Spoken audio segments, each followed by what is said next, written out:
আমার তরফ থেকে ভ্যালেন্টাইন্স ডে স্পেশাল মিষ্টি গোলাপের রেসিপি চলো দেখা যাক।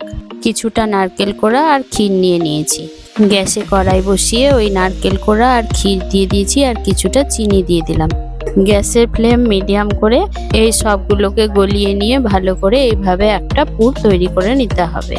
ওই কড়াইয়ে এক বাটি জল দিয়ে দিলাম, তার মধ্যে সামান্য লবণ দিয়ে দিলাম। জলটা গরম হলেই এক বাটি চালের গুঁড়ো দিয়ে দিলাম। সাথে সাথে ভালো করে মিশিয়ে নিতে হবে। মিশিয়ে এইভাবে দুভাগে আমি ভাগ করে নিলাম।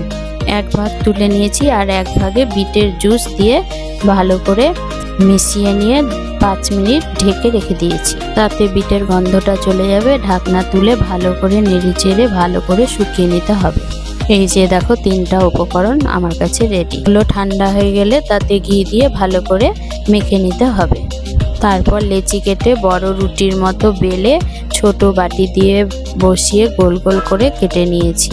এই যে দেখো, সবগুলো আমি এইভাবে গোল গোল করে কেটে নিয়েছি। এই যে এবার একটা সাদা একটা পিঙ্ক এইভাবে সাজিয়ে নিয়েছি। তারপরে ক্ষীরের পুরটা নিয়ে এইভাবে লম্বা করে দিয়ে হাত দিয়ে চেপে এইভাবে পেঁচিয়ে পেঁচিয়ে দেখো আমি গোলাপ তৈরি করে নিচ্ছি। এই যে দেখো কত সুন্দর একটা গোলাপ তৈরি হয়ে গেছে। উপর দিয়ে গোলাপের মাঝে আর একটু ক্ষীর বসিয়ে দিলাম। এই একইভাবে আমি একটা একটা করে সবগুলো গোলাপ তৈরি করে নিয়েছি। জল গরম করে নিয়ে সবগুলো গোলাপকে আমি একসাথে স্টিম করতে বসিয়ে দিয়েছি।